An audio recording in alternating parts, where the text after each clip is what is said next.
Greetings everyone. Today I'm going to be talking about viruses that can live underneath the water. My three subtopics are marine biology, virology, and epidemiology.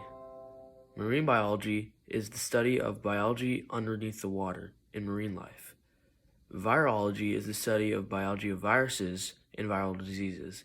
Epidemiology is the study of distribution of widespread viruses or diseases. So let's talk about these viruses that can live underneath the water. Studies have shown that viruses like COVID-19 may be able to live in water for a few days, potentially even a few weeks. There's a big but though, and you'll like this big but. Just because a virus can survive in water doesn't necessarily mean that it is present in large enough concentrations to infect you. Drinking water with disease-causing bacteria, viruses, or parasites can make you sick.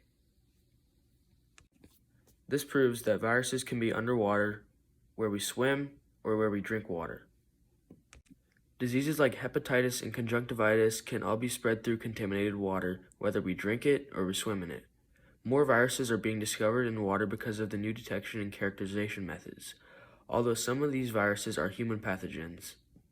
Unfortunately, many places around the world can have contaminated water that can transmit diseases such as diarrhea, cholera, dysentery, typhoid, and polio.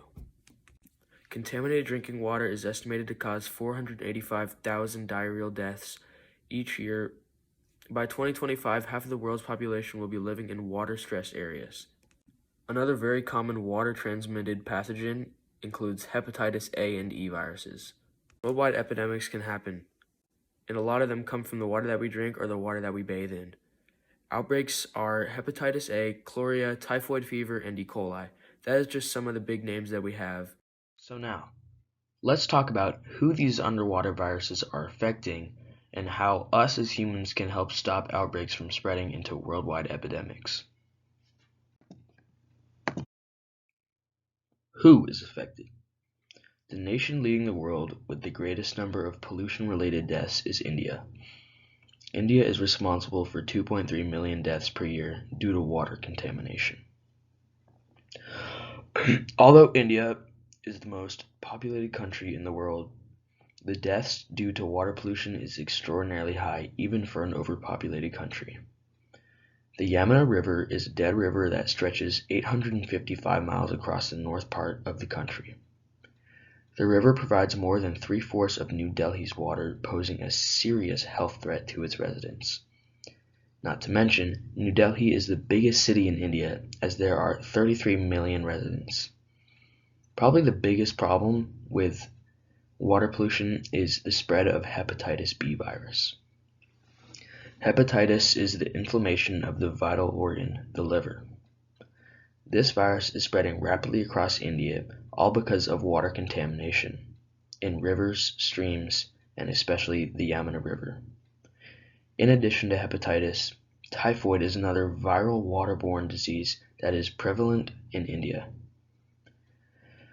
Although typhoid can be very uncommon, there are still an annual 4.5 million cases per year in India. Symptoms of typhoid fever include nausea, vomiting, diarrhea, and fatigue. Obviously, something needs to change in India for the better. The next section is what can we do to prevent water contamination? So, what can us as inhabitants of the earth do to slow down water contamination and slow down the death rate of water pollution in polluted countries?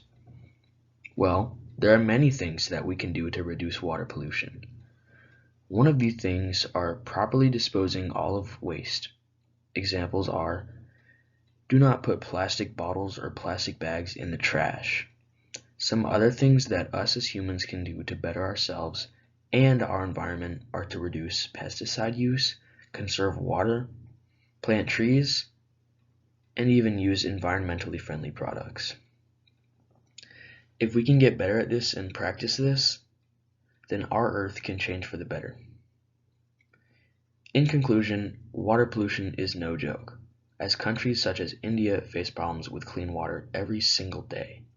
So, we can work together to help reduce the amount of water contamination to make the Earth a